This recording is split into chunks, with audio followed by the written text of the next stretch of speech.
नमस्कार मित्रांनो, आजच्या व्हिडिओमध्ये आपण पाहणार आहोत कोकणे चिंचोली नावाचं गाव जे आंबेगाव तालुक्यात आहे, जिल्हा पुणे।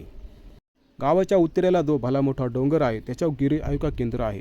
तसेच डिंबे धरणाचा कॅनलसुद्धा गावातून गेलेला आहे आणि कॅनलचं पाणी आपण पाहू शकता कसं निळेसार पाणी आहे। गाव चहूबाजूने डोंगरांनी वसलेलं असल्यामुळे कदाचित हा भाग कोकणसारखा दिसतोय, त्याच्यामुळे ह्या गावाला कोकणे चिंचोली नावाचं गाव असं म्हटलं जात असावं। समोरच आपल्याला घोडेगाव शहर दिसून येत आहे, जे एका डोंगराच्या पायथ्याशीच आहे। त्याच्यानंतर पाण्याच्या टाकीवरून मी गावाचे निरीक्षण केले की गावात कशी घर आहे आणि एका शाळेत कसला तरी कार्यक्रम चालू होता। गावात मी फेब्रुवारी महिन्यात आलो होतो। मी विचार केला की पावसाळ्यात गाव किती सुंदर असेल, कारण आत्ताच हे गाव खूप सुंदर दिसत आहे। पावसाळ्यात कदाचित हे गाव सेम कोकणासारखं दिसत असावं। मी पाण्याच्या टाकीवर गेलो असताना मला खूप हवा लागत होती। मला असं वाटलं की आता इथेच बसावं, परंतु मला दुसरीकडे जायचं असल्यामुळे मी पाण्याच्या टाकीखाली उतरून बाजूला असलेल्या कॅनलकडे गेलो। कॅनलचं असं वाहतं पाणी पाहून मनात धडकी भरली। असं वाटलं की ह्या पाण्यात जर मी उडी टाकली तर मी वाहून न जाता ह्या पाण्याच्या अंडरकटमध्येच खाली जाऊ शकतो। पाण्याची ताकद प्रचंड असते, त्याचा आपण विचारही करू शकत नाही।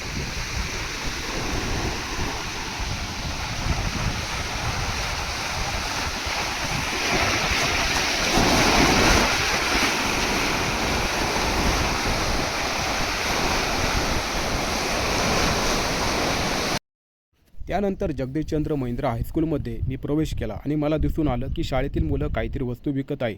तर नंतर कळालं ते खाद्यपदार्थांचे स्टॉल आणि भाजीपाला विकत आहे, कारण शाळेतील मुलांना फक्त पुस्तकी ज्ञानच नको तर बाहेरच्या जगातील व्यवहार ज्ञानसुद्धा आवश्यक आहे। यासाठी शिक्षकांनी हा उपक्रम आयोजित केला होता।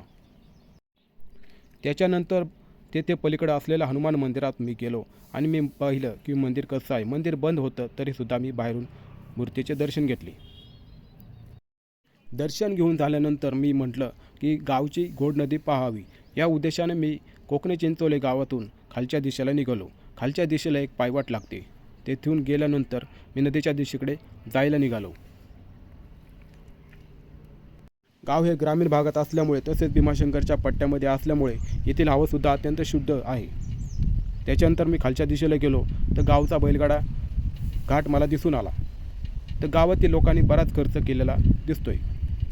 खेड, आंबेगाव, जुन्नर आणि पारनेर ह्या तालुक्यात बैलगाडा शर्यत अत्यंत प्रसिद्ध आहे। नदीच्या काठी असलेलं एका मंदिराचं काम चालू होतं। त्याच्यानंतर मी पाहिलं की गोड नदीचं निळं पाणी असलेलं अथांग असं पात्र। गावचे ग्रामदैवत हे कपालेश्वर आहे। त्यांच्या नावाने गावची यात्रा जानेवारी अथवा फेब्रुवारी ह्या टायमिंगमध्ये कदाचित भरवली जाते। तर मी खालच्या दिशेला गेलो, कारण मला पाहायचं होतं की खाली कोणतं मंदिर आहे। खाली गेल्यानंतर अतिशय चांगलं गार्डन केलेलं आहे आणि कामसुद्धा खूप चांगल्या प्रकारे झालेलं आहे। सकाळी अथवा संध्याकाळी कुटुंबासोबत किंवा मित्रांसोबत आपण येथे येऊन निसर्गाचा आनंद घेऊ शकतो। खाली गेल्यानंतर मला दिसून आलं की कपालेश्वर सभागृह म्हणजे तेथील एक मंदिर आहे, जे गावचे ग्रामदैवत आहे। कोकणे चिंचोली नावाचं गाव आंबेगाव तालुक्यात असून आपल्याला पाहायला मिळतं की गाव कसं आहे। गावातील लोकांनी बाहेर फलक लावले आहे, त्या जीवनाचा अर्थ सांगितलेला आहे। गावातील लोकांनी देणगीसुद्धा भरपूर काढलेल्या दिसत आहे। तर मंदिर बंद असल्यामुळे मी बाहेरूनच देवाचे दर्शन घेतले। बाहेर तुकाराम महाराजांची प्रतिमा ठेवलेली होती।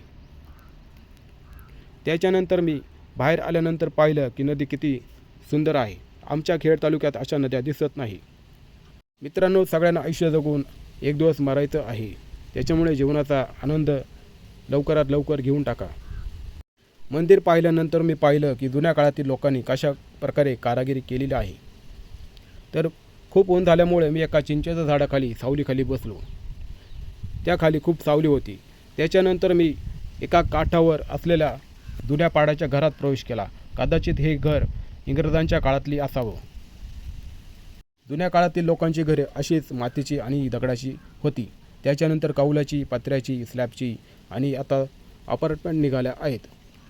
तर गावची संस्कृती, गावचं वातावरण आपल्याला दिसून येते। अशा प्रकारे गावची शाळा, नदी आणि पाण्याची टाकीवरून गावचे दृश्य मी पाहिले। शाळेच्या प्रांगणात काही तरुण मुले बसली होती, त्यांना सुद्धा मी व्हिडिओमध्ये घेतले। धन्यवाद।